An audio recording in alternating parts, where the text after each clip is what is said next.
كتب الله لأغلبن أنا ورسلي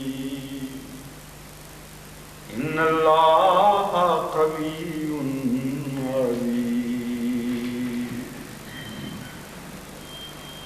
فلما جاء أمرنا نجينا صالحا والذين آمنوا معه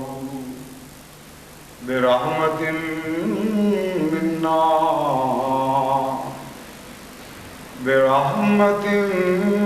منا ومن خزي يومئذ إن ربك هو القوي العزيز ورد الله الذين كفروا بغيظهم لم ينالوا خيرا وكفى الله المؤمنين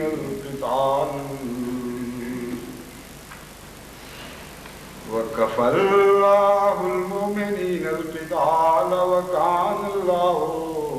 قويا عزيزا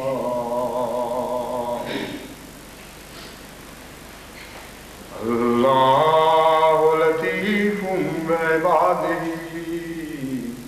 یرزق من یشاء وهو القوی العزیز وليعلم الله من ينصره ورسله بالغيب إن الله قوي عزيز ولينصرن الله من ينصره إن الله قوي عزيز۔ یہ چند آیات اور آخر پر بعض آیات کے ٹکڑے جو میں نے تلاوت کیے ہیں، ان سب میں اللہ تعالیٰ کی صفت قوی اور صفت عزیز کو دہرایا گیا ہے ان آیات میں، اور بار بار ایک خاص مضمون کے تعلق میں ان صفات کا ذکر فرمایا گیا ہے۔ پہلی آیت جو میں نے پڑھی اس کا ترجمہ یہ ہے کہ اللہ نے اپنے اوپر فرض کر لیا ہے، لَأَغْلِبَنَّ أَنَا وَرُسُلِي، کہ یقیناً میں اور میرے رسول غالب آ کر رہیں گے۔ اور اغلبنہ میں بھی ایسی شدت کے ساتھ غلبے کا اظہار فرمایا گیا ہے کہ اس سے بڑھ کر شدت سے غلبے کا اظہار عربی زبان میں ممکن نہیں۔ اول تو لفظ کتبہ حد سے زیادہ زور دینے کے لیے استعمال ہوتا ہے، اس سے اوپر عربی زبان میں کوئی لفظ نہیں ہے زور کا، کہ خدا نے فرض فرما لیا ہے اپنے اوپر۔ اور پھر لَأَغْلِبَنَّ أَنَا وَرُسُلِي میں نون ثقیلہ استعمال فرمایا، جس کا مطلب ہے کہ لازماً یہ ہو کر رہے گا، اس کے سوا کچھ ہو نہیں سکتا۔ تو خدا جو دوسروں پر کچھ فرض فرماتا ہے، اس موقع پر اپنے پر بھی کچھ فرض فرما رہا ہے۔ اور کن لوگوں کے لیے اپنے اوپر فرض فرما رہا ہے؟ ان لوگوں کے لیے جو خدا کے عائد کردہ فرائض کا حق ادا کرتے ہیں۔ اس لیے اس موقع پر رسولی کا لفظ استعمال فرمایا اور باقیوں کا ذکر نہیں کیا، کیونکہ رسول خدا کے بندوں میں سے وہ ہیں جو خدا کے عائد کردہ تمام فرائض کو ان کے حق کے مطابق ادا کرتے ہیں، اور اس کے نتیجے میں اللہ اپنے اوپر ایک بات فرض کر لیتا ہے ان کے لیے کہ یہ وہ بندے ہیں جو ضائع نہیں کیے جائیں گے، لازماً ان کو غلبہ نصیب کیا جائے گا۔ اور انا کہہ کر ساتھ رسولی کو شامل کرنا بہت ہی عظیم الشان اعزاز ہے جو ان کو بخشا گیا ہے۔ بس غلبہ تو لازماً عطا ہوتا ہے اور خدا کے رسولوں کو عطا ہوتا ہے، لیکن وہ جو ساتھ چلنے والے ہوتے ہیں وہ غلامان در جو گرتے پڑتے اس قافلے میں شامل ہو جاتے ہیں، اور خواہ حق ادا نہ بھی کر سکے، حق ادا کرنے کی کوشش کرتے ہیں، وہ بھی فیض پا جاتے ہیں۔ اور ایک زمانہ ایسا آتا ہے کہ بظاہر رسول تو موجود نہیں ہوتے، لیکن ان کے ماننے والوں کو غلبہ عطا ہو رہا ہوتا ہے۔ بڑے ہی بے وقوف ہوں گے وہ جو یہ سمجھتے ہوں کہ ہماری طاقت سے، ہمارے اعمال صالحہ کے نتیجے میں غلبہ عطا ہوا ہے۔ امر واقعہ یہ ہے کہ جب خدا رسالت کو جاری فرماتا ہے اس وقت یہ تقدیر لکھی جا چکی تھی، کیونکہ کتبہ میں ایک معنی لکھے جانے کا بھی ہے۔ مراد یہ ہے کہ آج لکھ لیا گیا ہے جب میں نے بھیجا ہے کسی کو، اور اس کی خاطر لازماً میں غالب کر کے دکھاؤں گا۔ بلکہ یہاں تک کہ بعض اوقات قومیں بھٹک بھی جاتی ہیں راہوں سے، تب بھی غلبہ نصیب ہوتا ہے، کیونکہ وہ وعدہ جو خدا اپنے رسولوں سے کرتا ہے اس کو کبھی ٹالتا نہیں۔ یہ قوی اور عزیز کی جو صفات دہرائی گئی ہیں ہر ایسے موقع پر جہاں رسولوں یا ان کے ساتھیوں کو غلبہ عطا کرنے کا وعدہ ہے، ان کے ساتھ رحمتوں کے وعدے ہیں، ان کو دشمنوں کے شر سے محفوظ رکھنے کے وعدے ہیں، ان صفات کے کیا معنی ہیں ان پر ہم کچھ مزید غور کرتے ہیں۔ قوی کا مطلب تو عام اردو میں بھی معروف ہے، طاقتور کو قوی کہتے ہیں، اور عزیز کو غالب کے طور پر سمجھا جاتا ہے۔ یعنی اس کا ترجمہ جب آپ قرآن کریم میں پڑھیں گے تو ہر جگہ آپ کو غالب ہے ان معنوں میں، یا مضبوط ہے اور طاقتور ہے ان معنوں میں اس کا ترجمہ کیا جاتا ہے۔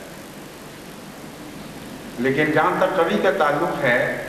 صرف اردو میں جس کو قوی کہتے ہیں وہی معنی یہاں چسپاں نہیں ہوتے،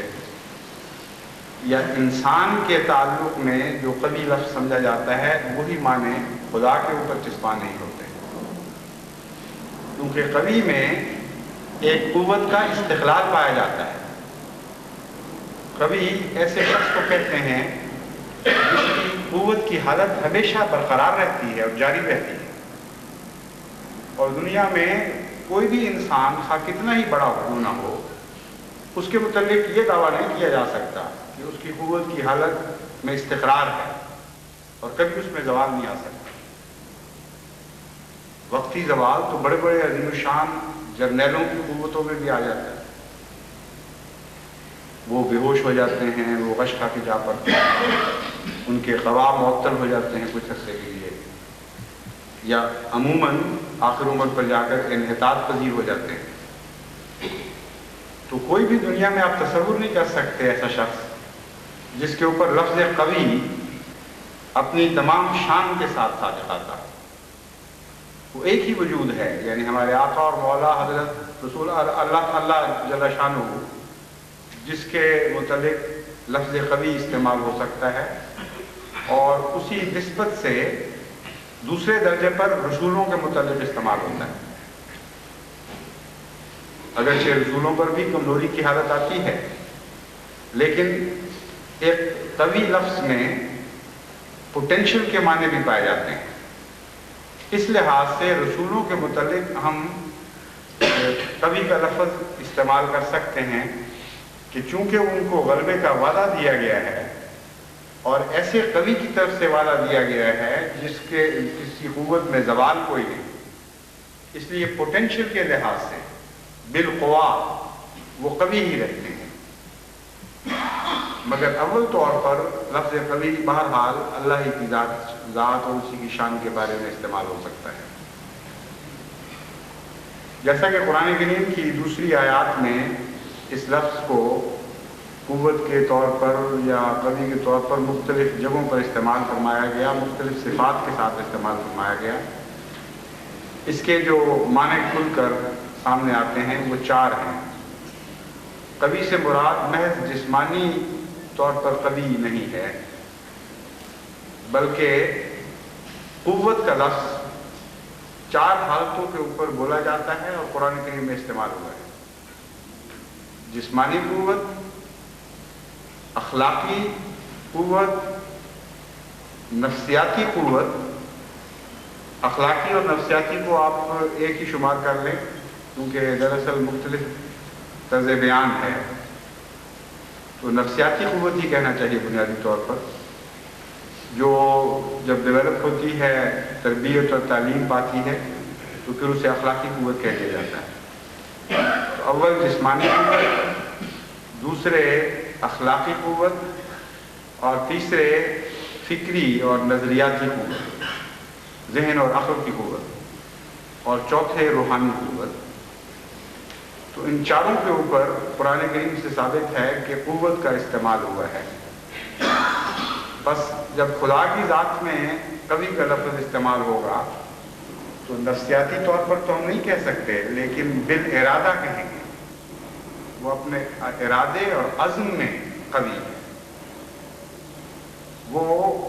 اس لحاظ سے قوی ہے کہ جو چاہے کر کے دکھا سکتا ہے، وہ اس لحاظ سے قوی ہے کہ اس کے ارادوں پر کوئی تزلزل نہیں آتا، وہ اس لحاظ سے قوی ہے کہ اس کی صفات بہترین اخلاق کا مظاہرہ کرتی ہیں، اور اس کی صفات میں کوئی بدذیبی نہیں ہے، اور ہر صفت اپنے حسن کے اعتبار سے قوت رکھتی ہے، اور اس کے کسی صفت پہ حسن کے اعتبار سے کوئی زوال نہیں آتا، اور فکر اور تدبر کے لحاظ سے وہ قوی ہے۔ اسی کی فکر، اسی کا تدبر، اسی کی ترکیب، اسی کی تدبیریں دنیا میں قوت کے ساتھ جلوہ نما ہوتی ہیں، اور اس کے مقابل پر کوئی قوت اور کوئی تدبیر کام نہیں کرتی۔ تو یہ چاروں معنی قوی میں پائے جاتے ہیں۔ اس کے ساتھ عزیز کا لفظ کیوں رکھا گیا، اس میں بھی ایک حکمت ہے، کیونکہ بعض دفعہ کبھی ایک ایسے شخص یا ایسی ذات کو بھی کہہ دیا جاتا ہے اور اس سے قوت کا مظاہرہ ہوتا ہے جو غلط موقع پر ہوتا ہے، اور اس کے نتیجے میں بظاہر ایک انسان قوی ہوتا ہے لیکن ذلیل ہو جاتا ہے، اس کی قوت میں بھی ذلت پائی جاتی ہے۔ یعنی ایک کمزور، ایک معصوم انسان کو ایک طاقتور جب کچلتا ہے، رنگیتتا ہے، اس کو ذلیل اور رسوا کرنے کی کوشش کرتا ہے، تو قوی تو بظاہر وہی ہے لیکن ذلیل بھی وہی ہے ساتھ۔ ایسے شخص کو عزیز نہیں کہہ سکتے۔ تو خدا تعالیٰ نے جہاں اس موقع پر قوی کا لفظ استعمال فرمایا، وہاں ساتھ عزیز بھی فرما دیا، کیونکہ عزیز میں جو غلبہ ہے وہ دراصل براہ راست اس کے معنوں میں نہیں پایا جاتا، بلکہ عزت کے لفظ سے وہ معنی اس کو عطا ہوتے ہیں۔ بنیادی عزیز کے اندر جو معانی ہیں وہ عزت کے ہیں، اور عزیز ایک ایسے شخص کو کہتے ہیں جو ہمیشہ عزت کی حالت میں رہتا ہے، یعنی اتنا طاقتور ہے کہ اس کی عزت اسے چھینی نہیں جا سکتی، بس غالب ہے اپنی عزت کے اعتبار سے،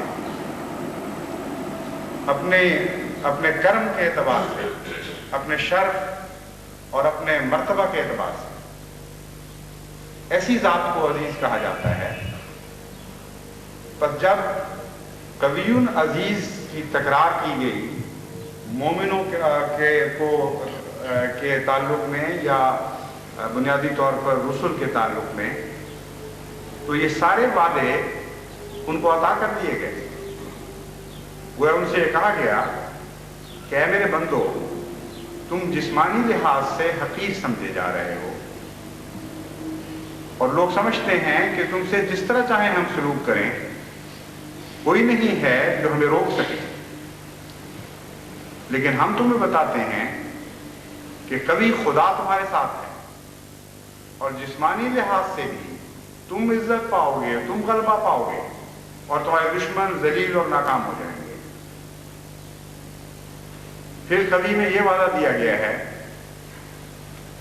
کہ نفسیاتی اعتبار سے تمہیں ذلیل اور رسوا کر کے تمہارے اعصاب کو توڑا جاتا ہے، اور دشمن یہ سمجھتا ہے کہ تمہارے اعصاب کو شکستہ کر دے گا، پارا پارا کر دے گا، اور تمہارے ارادوں کو مزمحل کر دے گا، تمہاری قوت ارادی پر حملہ کرتا ہے۔ اور اللہ تعالیٰ فرماتا ہے کہ تمہارا تو میرے ساتھ تعلق ہے، میں قوی ہوں،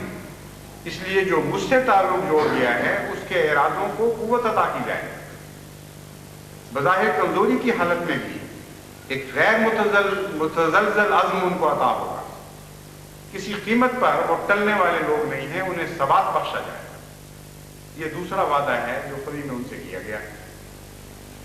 اور تیسرا وعدہ ان سے یہ کیا گیا ہے کہ ان کی عقلیں تیز کی جائیں گی، حکمت ان کو عطا کی جائے گی، اور حکمت اور عقل کا غلبہ بھی انہی کو نصیب ہو۔ اور چوتھا وعدہ اور آخری وعدہ یہ ہے کہ صرف یہی نہیں بلکہ روحانیت میں وہ جلد جلد ترقی کریں گے، اور جتنا زیادہ کمزور سمجھ کر دشمن ان کو ذلیل اور رسوا کرنے کی کوشش کرے گا، اتنی ہی زیادہ وہ روحانی رفتیں حاصل کرتے چلے جائیں گے، کیونکہ اللہ تعالیٰ روحانیت کے لحاظ سے بھی قوی ہے۔ اور چونکہ خدا کے ساتھ ان کا تعلق قائم ہے، اس لیے ان کو یہ چاروں نعمتیں جو عطا ہوں گی ان میں ثبات ہوگا، ان میں استمرار ہوگا، ان میں استقلال پایا جائے گا، اور کسی حالت میں بھی ان سے یہ چھینی نہیں جا سکیں۔ کتنے عظیم الشان وعدے ہیں جو بار بار ایک ہی تعلق میں دہرائے جا رہے ہیں۔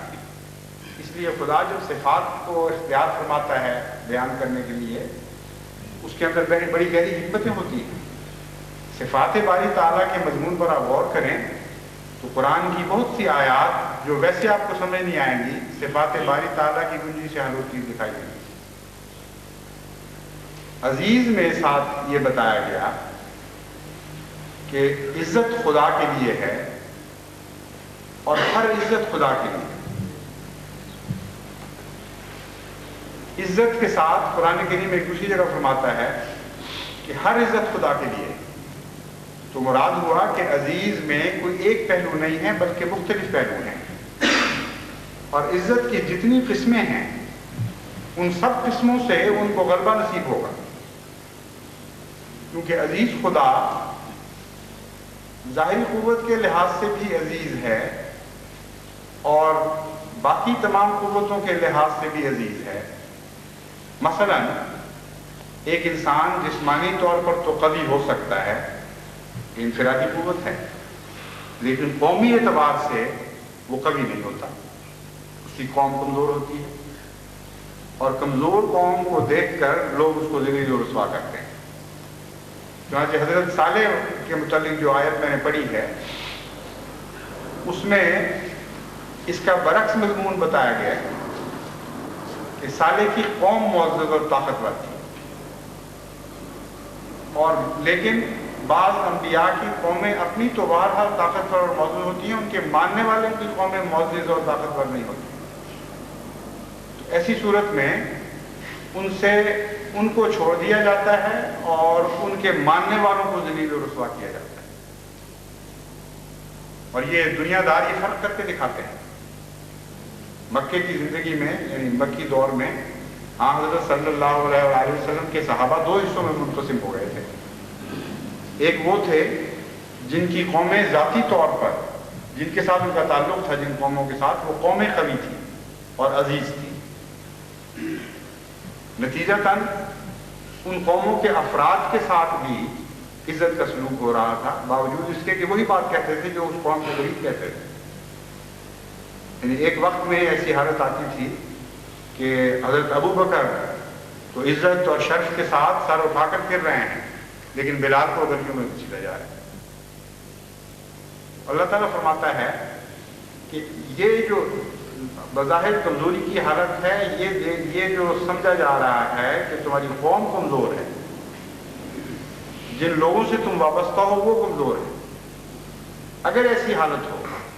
تو اللہ تعالیٰ اس کمزوری کی حالت کو بھی عزت میں تبدیل کر دے گا۔ یعنی مراد یہ ہے کہ ایسے عزیز سے تمہارا تعلق ہو گیا ہے کہ ہر ماننے والے، ہر تعلق والے کی ہر ذلت کو عزت میں تبدیل کیا جائے گا اور غلبے میں تبدیل کیا جائے گا۔ اسی طرح بادشاہ ہوتے ہیں جو قوموں سے بڑھ کر عزت پاتے ہیں، لیکن ضروری نہیں کہ بادشاہ کو ہر قسم کی عزت نصیب ہو۔ بعض عزتوں کا تعلق اموال سے ہوتا ہے. ایک بادشاہ کا کتنا بڑا بادشاہ ہو، حکومتیں بعض دفعہ غریب ہوتی، نتیجتاً ان کو محتاج ہونا پڑتا ہے دوسروں کا، اور جب تک مال کی قوت نصیب نہ ہو مالی لحاظ سے وہ ذلیل ہو جاتے ہیں. چنانچہ جنگ کے مواقع پر بڑی بڑی عظیم یورپین قومیں مال کی کمی کی وجہ سے ذلیل ہوئی اور یہود کے ساتھ ان کو معاہدے کرنے پڑے. اور یہ جو اسرائیل کا مسئلہ کھڑا ہوا ہے اس میں ایک وجہ یہ بھی تھی، ایک محرک یہ بھی تھا کہ اسرائیل کا وعدہ انہوں نے اس بنا پر کیا کہ اپنی جنگ کے لیے یہود سے پیسہ لے کر استعمال کر رہے ہیں. اگرچہ یہود کو کوئی نقصان نہیں تھا اس پیسہ دینے میں، کیونکہ وہ زیادہ بڑھا کر وصول بھی کر رہا تھا، لیکن وقت کی جب ضرورت پڑتی ہے تو چاہے سود پر بھی پیسہ ملے، انسان زیر احسان آ جاتا ہے. تو کتنی بڑی بڑی عظیم شان یورپین قومیں آپ کے سامنے ہیں جو عزیز تو تھیں ایک پہلو سے، لیکن ایک دوسرے پہلو سے عزیز نہیں تھیں، اور جس پہلو سے عزیز نہیں تھیں اسی پہلو سے ان کے لیے آئندہ ذلتوں کے سامان بھی پیدا ہو گئے، بنیادیں قائم ہو گئیں ان کے ذلیل کیے جانے کی، یعنی ایک ظلم کرنے پر مجبور ہو گئے. بہرحال تو عزت کے بہت سے پہلو ہیں. اللہ تعالیٰ جب فرماتا ہے میں عزیز ہوں تو ایک انسان کی طرح کا عزیز نہیں ہے خدا، وہ عزت کے ہر پہلو میں عزیز ہے. اموال کے لحاظ سے بھی عزیز ہے، دولتوں کے لحاظ سے بھی عزیز ہے، بادشاہتوں کے لحاظ سے بھی عزیز ہے، اور ذاتی شرف کے لحاظ سے بھی عزیز ہے. چنانچہ قرآن کریم اسی لیے رزق کے تعلق میں بھی عزیز اور قوی کی صفات بیان فرماتا ہے. اگر صفات باری تعالیٰ کے مضمون پر یکجائی نظر نہ ہو تو انسان حیران ہوتا ہے کہ یہاں رازق کہنے کا تو موقع تھا، قوی اور عزیز کہنے کا کون سا موقع ہے؟ لیکن جب آپ صفات کی حکمتوں کو سمجھیں تو پھر چابی کی طرح، جس طرح چابی سے تالا کھلتا ہے اس طرح مضمون کھلنے شروع ہو جاتے ہیں. اللہ تعالیٰ فرماتا ہے اللہ لطیف بعبادہ یرزق من یشاء وهو القوی العزیز. کہ خدا کے بعض بندے رزق کی مشکلات میں خدا کی خاطر مبتلا کیے جاتے ہیں، ان کا ذکر ہے. فرماتا ہے اللہ لطیف بعبادہ، اپنے بندوں کی باریک ضرورتوں پر بھی نگاہ رکھنے والا ہے خدا، ان کو نظر انداز نہیں کرتا. یرزق من یشاء، رزق تو اس کے ہاتھ میں ہے، جس کو چاہتا ہے رزق عطا کرتا ہے، اور کن کو عطا کرتا ہے؟ وہ جن کے بارے میں بارہا وعدے کر چکا ہے کہ ان کے لیے وہ قوی ہے اور عزیز ہے. تو قوی اور عزیز کی صفات جس مضمون کے ساتھ استعمال دہرائی جا رہی ہیں، جس موقع پر دہرائی جاتی ہیں، ان کی یہاں تکرار نے بتا دیا کہ یہاں کون سے بندے مراد ہیں، کن کا ذکر ہو رہا ہے. اور رزق جن کو عطا ہونا ہے یہ وہی لوگ ہیں جن کو خدا کے نام پر تکلیفیں دی جاتی ہیں، جن کو سمجھا جاتا ہے کہ ان کو رزق کے لحاظ سے ذلیل کر دو. چنانچہ گزشتہ بعض تحریکات کے موقع پر بعض متکبر لوگوں نے یہ بھی کہا کہ ہم تو جماعت کے ہاتھ میں کشکول پکڑا دیں، اور اللہ تعالیٰ نے ان کے ہاتھوں میں کشکول پکڑا دیا. تو اس کا مطلب یہ ہے کہ رزق اگر خدا کی خاطر چھینا جائے، اگر خدا کے نام پر کسی بندے کو رزق سے محروم کیا جائے، اس کو اللہ تعالیٰ قوت دیتا ہے، یہ فرما کر اس کو حوصلہ عطا کرتا ہے. اللہ لطیف بعبادہ، وہ اپنے بندوں کی باریک ترین ضروریات پر، ان کی دلی کیفیات پر نظر رکھنے والا خدا ہے. وہ لازماً ان کو رزق عطا فرمائے گا. اور چونکہ یہ سارا مضمون مقابلے کا ہے، اس لیے اس کا دوسرا پہلو یہ ہے، جہاں یہ چار صفات مومنوں کے لیے اس بات کا پہلو رکھتی ہیں، وہاں یہ چاروں صفات مخالفین کے لیے سلب کا پہلو اختیار کر جاتے ہیں. یعنی محض خدا اپنے بندوں کے لیے قوی اور عزیز نہیں ہے، بلکہ بعض دوسروں کے مقابل پر ان کے لیے قوی اور عزیز ہے، جس کا معنی یہ ہے کہ ان کے لیے قوی نہیں رہے گا، ان کے لیے قوت، اپنی قوت کا مظاہرہ نہیں کرے گا، ان کو اپنی قوت میں سے حصہ نہیں دے گا۔ تو سلب قوت کا معنی پایا جاتا ہے جہاں دشمنوں کا تعلق ہے، اور جہاں اپنوں کا تعلق ہے وہاں اثبات قوت کا معنی پایا جاتا ہے۔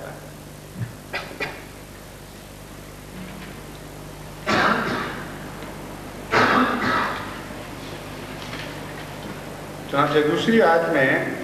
یہ سارا مضمون مختلف آیات میں مختلف مواقع پر روشنی ڈالتے ہوئے بیان فرمایا گیا ہے۔ ایک دوسری آیت میں جو میں نے ابھی تلاوت کی تھی جہاں حضرت صالح کا ذکر ہے، وہاں اللہ تعالیٰ فرماتا ہے فَلَمَّا جَاءَ أَمْرُنَا نَجَّيْنَا صَالِحًا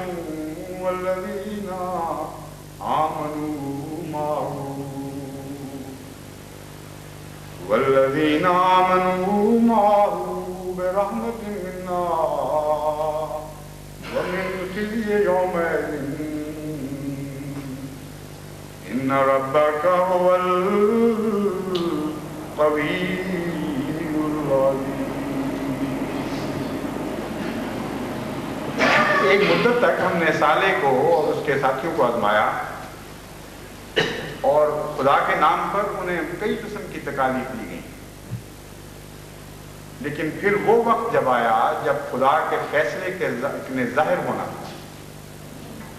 امرونا سے مراد یہ ہے کہ ہم نے جس دن اپنے فیصلے کو ظاہر فرمانا تھا، جب وہ وقت آیا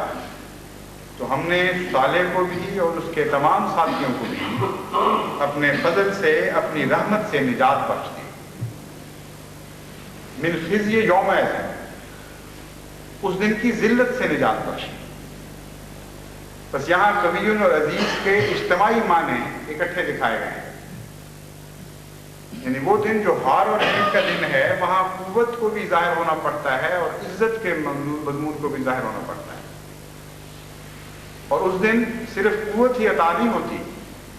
بلکہ اتنی نمایاں فتح، ایسی عزت نصیب ہوا کرتی ہے کہ دشمن بالکل خائب و خاسر اور ذلیل ہو جایا کرتا ہے۔ پھر ایک دوسری آیت میں اللہ تعالیٰ فرماتا ہے کہ بعض دفعہ لوگ جتھے بنا کر حملے کر کے آتے ہیں اور اس کے مقابل پر میرے بندے بالکل کمزور اور نہتے ہوتے ہیں اور بڑا سخت خوف کا مقام پیدا ہو جاتا ہے۔ بعض دفعہ خدا ان کو اجازت دیتا ہے کہ وہ اپنا دفاع کریں اور کمزوروں کو طاقتوروں پر غلبہ نصیب فرماتا ہے، لیکن فرماتا ہے کہ بعض ایسی حالتیں بھی ہوتی ہیں کہ ان کو میں نہ لڑنے کی اجازت دیتا ہوں اس وقت، نہ ایسا موقع پیدا کرتا ہوں، بلکہ خدا خود ان کی خاطر لڑتا ہے، اور بجائے اس کے کہ ان کے ہاتھوں دشمن شکست کھائے، اللہ تعالیٰ کی عظیم الشان مخفی نہ نظر آنے والی قوتوں کے ذریعے دشمن شکست کھا جاتا ہے۔ فرمایا وَرَدَّ اللَّهُ الَّذِينَ كَفَرُوا بِغَيْظِهِمْ لَمْ يَنَالُوا خَيْرًا وَكَفَى اللَّهُ الْمُؤْمِنِينَ الْقِتَالَ وَكَانَ اللَّهُ قَوِيًّا عَزِيزًا۔ کہ اللہ تعالیٰ نے ان لوگوں کو جو بہت غیظ کے ساتھ، بہت غصے کے ساتھ اور جوش دکھاتے میرے بندوں پر حملہ آور ہوئے تھے، ان کو اس حالت میں رد فرما دیا، لوٹا دیا کہ وہ اپنا غیظ اپنے ساتھ ہی لے کر لوٹے، یعنی ان کو غیظ نکالنے کا موقع عطا نہیں۔ وہ اپنی حسرتیں لے کر واپس لوٹ گئے کہ ہم نے تو یہ کرنا تھا اور وہ کرنا تھا اور یہ ظلم ڈھانے تھے، اس طرح اپنے سینوں کو ٹھنڈا کرنا تھا، لیکن جو آتش غیظ ان کے سینوں میں بھڑک رہی تھی وہ اسی طرح بھڑکتی رہ گئی اور اپنی اس آگ کو واپس لے کے لوٹ گئے۔ لم ینالوا خیرا، اس حال میں کہ کوئی بھی نفع ان کو نصیب نہ ہو، کوئی بھلائی ان کو نہ پہنچے۔ خیرن وہ نکرے کے طور پر رکھ کر یہ مانا ہے کہ کسی قسم کی بھی کوئی بھلائی ان کو نصیب نہ ہو، اپنے ہر ارادے میں ناکام ہو۔ وَكَفَى اللَّهُ الْمُؤْمِنِينَ الْقِتَالَ، اور دیکھو یہاں اللہ لڑا ہے مومنوں کی طرف سے۔ کَفَى اللَّهُ الْمُؤْمِنِينَ الْقِتَالَ کا مطلب ہے کہ خدا کا لڑنا مومنوں کے لیے کافی ہو گیا، ان کو ضرورت ہی پیش نہیں آئی۔ جب خدا لڑتا ہے تو بعض دفعہ اس طرح لڑتا ہے کہ مومن کو اپنے دفاع کی ضرورت ہی پیش نہیں آتی۔ وَكَانَ اللَّهُ قَوِيًّا عَزِيزًا، یہاں بھی وہی مضمون کہ اللہ قوی ہے اور عزیز ہے۔ تو جہاں جہاں بھی مقابلے کا مضمون ہے وہاں اللہ تعالیٰ کی قوت اور اس کی عزت کا ذکر، اس کی تکرار فرمائی گئی۔ پھر آگے جو میں نے 2 آیات کے ٹکڑے پڑھے تھے ان میں ایک اور مضمون کی طرف بھی اشارہ فرما دیا گیا۔ فرمایا ہے وَلِيَعْلَمَ اللَّهُ مَن يَنصُرُهُ وَرُسُلَهُ بِالْغَيْبِ إِنَّ اللَّهَ قَوِيٌّ عَزِيزٌ، کہ اللہ قوی اور عزیز تو ہے، اس میں تو شک نہیں ہے، لیکن اس کی قوت اور عزت کے اظہار سے پہلے ایک ایسا وقت بھی آتا ہے کہ خدا اپنے بندوں کو دیکھنا چاہتا ہے، ان کو آزمانا چاہتا ہے کہ وہ ایسی حالت میں اللہ کی نصرت کے لیے تیار ہوتے ہیں کہ نہیں،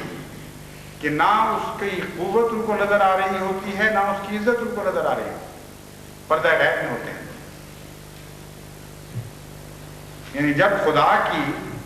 قوت مخفی ہوتی ہے ابھی اور اپنے پورے جلال کے ساتھ ظاہر نہیں ہوئی، جب یہ بحقیقت کہ خدا نے بہرحال غالب آنا ہے اور عزت کے ساتھ غالب آنا ہے، یہ حقیقت موجود تو ہوتی ہے مگر منصہ شہود پر ابری نہیں ہوتی، ایسے وقت میں ایک انتہائی کمزوری کا عالم آتا ہے مومنوں کی جماعت کا، اور یوں معلوم ہوتا ہے کہ وہ خدا کی مدد کر رہے ہیں بجائے اس کے کہ خدا ان کی مدد کر رہے ہیں۔ ماتا ہم یہ بھی دیکھنا چاہتے ہیں، معلوم کرنا چاہتے ہیں کہ ان بندوں میں کیسی وفا ہے، کیا یہ استحقاق رکھتے بھی ہیں کہ نہیں کہ میں ان کی مدد کروں۔ تو فرماتا ہے کہ ایسی حالت میں میں اپنے بعض بندوں کو پاتا ہوں کہ نہ تو میری قوت ظاہر ہوئی ہوتی ہے، نہ میری عزت ظاہر ہوئی ہوتی ہے، اور وہ غائبانہ اندھا دھند اپنا سب کچھ میری راہ میں لاؤں گے۔ بظاہر یوں معلوم ہوتا ہے کہ سارا نقصان کا سودا ہے، ہر قسم کی کمزوریاں ان کو نصیب ہوتی ہیں، ہر قسم کی بے عزتیاں ان کے مقدر میں گویا لکھی جاتی ہیں، دنیا کی طرف سے، خدا کی طرف سے نہیں، لیکن اتنے کمزور ہوتے ہیں کہ جو چاہے اٹھتا ہے، 2 کوڑی کا آدمی ان کو ذلیل و رسوا کر دیتا ہے۔ فرماتا ہے یہ کس لیے ہے؟ اس لیے نہیں ہے کہ میں ان کو اس حالت میں چھوڑ دوں، اس لیے ہے کہ بالآخر یہ بات ظاہر ہو کہ اللہ ہی ہے جو قوی اور عزیز، یعنی بندے نہیں ہیں۔ پھر ایسے بھی واقعات رونما ہوتے ہیں کہ بظاہر بندوں کے ذریعے غلبے نصیب ہو رہے ہوتے ہیں، بظاہر بندوں کے ذریعے خدا کے دین کو تمکنت نصیب ہو رہی ہوتی ہے، لیکن اگر انہی بندوں کی حالت اپنے اس کمزوری کی دور کی طرف ان کی نظر اس کمزوری کی دور کی طرف مبذول ہو جائے تو وہ یقیناً سمجھیں گے کہ ہمارے پاس تو کچھ بھی نہیں تھا، ہم تو سب کچھ گوا بیٹھے تھے، اللہ ہی ہے جو قوی اور عزیز ہے، وہی اب ہماری مدد کو آیا ہے، تو ہماری حالت بدلی ہے۔ چنانچہ فرماتا ہے پھر خدا کیا کرتا ہے، وَلَيَنْصُرَنَّ اللَّهُ مَن يَنْصُرُهُ،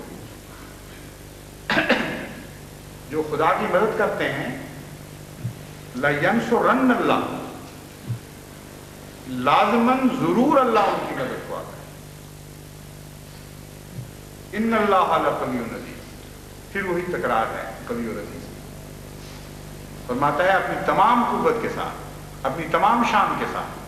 اپنی تمام عزتیں لے کر اپنے بندوں کی مدد کے لیے خدا حاضر ہو جاتا ہے، اور جو غیب تھا وہ حاضر میں ظاہر ہونے لگتا ہے۔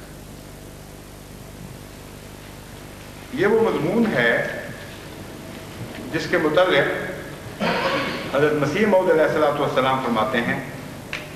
وہ خدا بڑا زبردست اور قوی ہے،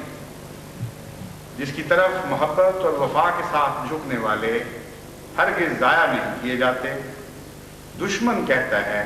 کہ میں اپنے منصوبوں سے ان کو ہلاک کر دوں گا.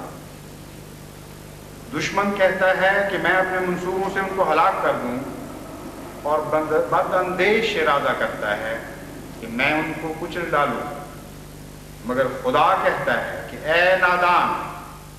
کیا تو میرے ساتھ لڑے گا اور میرے عزیز کو ذلیل کر سکے گا؟ یعنی وہ جو خدا سے تعلق رکھتے ہیں وہ عزیز ہو جاتے ہیں. میرے عزیز میں کتنا پیارا اظہار ہے. حضرت مسیح موعود علیہ الصلوۃ والسلام کی فصاحت و بلاغت کا بھی یہ ایک کرشمہ ہے. عزیز پیارے کو بھی کہتے ہیں اردو میں، اور یہ مضمون بھی ہے کہ میرے پیارے ہیں. اور دوسرا مضمون یہ ہے کہ جب میرا ہو گیا تو میں عزیز ہوں نہیں، وہ عزیز بن گیا ہے، کیونکہ اس نے مجھ سے عزت حاصل کر لی. تو جو میری وجہ سے عزیز بنایا گیا ہے اس کو تم کیسے ذلیل کر دو؟ در حقیقت زمین پر کچھ نہیں ہو سکتا